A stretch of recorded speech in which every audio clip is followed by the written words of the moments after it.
দোকানের মতো আমি বাড়িতে বিস্কুট বানিয়ে নিলাম। দেখেন কি সুন্দরভাবে মুসমুসে একটা বিস্কুট বানিয়ে নিলাম। বিস্কুটটা কিভাবে বানাই আপনারা এই ভিডিওতে দেখতে পাবেন। প্রথমে আমি 1 বাটি চিনি নিয়ে নিলাম, 1 বাটি পানি নিয়ে নিলাম। আপনারা চাইলে গাখির দিয়েও বানাতে পারেন, কিন্তু আমি পানি দিয়েই বানাবো। ভালোভাবে চিনি আর পানিটা আমি মিক্স করে নিলাম। 1 বাটি আটা দিয়ে দিলাম। আটাটা ভালো আলতো হাতে আটা, চিনি আর পানি এইভাবে গুলিয়ে নিতে হবে।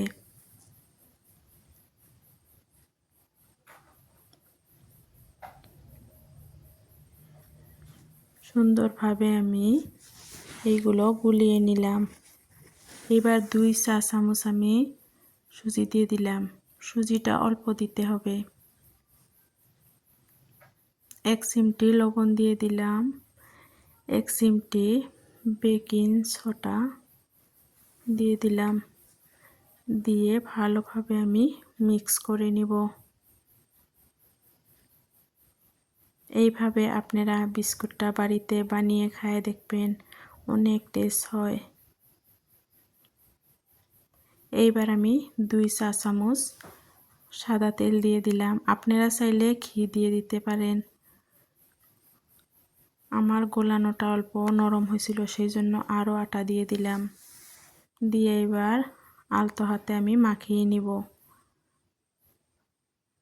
দেখেন ডোটা এরকম নরম হবে। এবার আমি 2টা ভাগে ভাগ করে নিব। কি সুন্দর 2টা ডো হয়ে গেছে।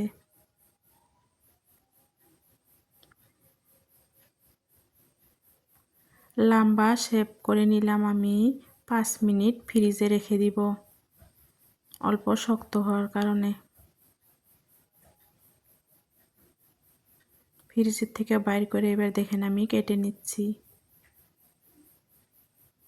আপনারা যেভাবে শেপ দিতে চান সেইভাবে দিতে পারবেন। আমি এইভাবেই দিব। এইভাবে শেপ করে দিয়ে একটা করে বাদাম দিয়ে দিচ্ছি। দেখেন, সৌন্দর্য বাড়ানোর জন্য, দেখতে যাতে ভালো লাগে সেই জন্য আমি বাদামটা দিয়ে দিলাম। এই বিস্কুটটা আপনারা একদিন হলেও বাড়িতে বানিয়ে খাইবেন, অনেক টেস্ট হয়। বাচ্চারা খুব পছন্দ করে বিস্কুটটা। দেখেন আমার কত বিস্কুট বানানো হয়ে গেল।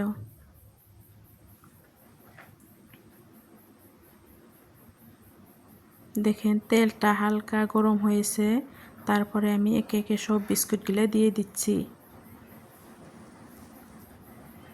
তেলটা হালকা গরম হলে আপনারা দিবেন, পুরা গরম হলে দিলে পিঠাটা, বিস্কুটটা ভিতরে কাঁচা থাকবে, উপরে পুড়ে যাবে।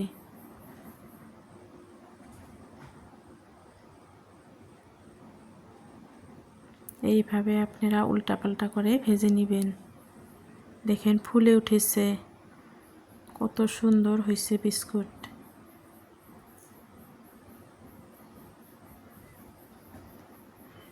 দেখতেও যত সুন্দর হয়েছে, খেতেও মাশাআল্লাহ অনেক সুন্দর টেস্ট হয়েছিল। দেখেন কত বিস্কুট আমি ভেজে নিলাম। দেখেন একটা ভেঙে নিচ্ছি, কত সুন্দর হয়েছে, খেতে অনেক টেস্ট হয়েছিল। বন্ধুরা একবার হলে আপনারা বাড়িতে খাইবেন বানিয়ে। ভালো থাকবেন, সুস্থ থাকবেন। আল্লাহ হাফেজ।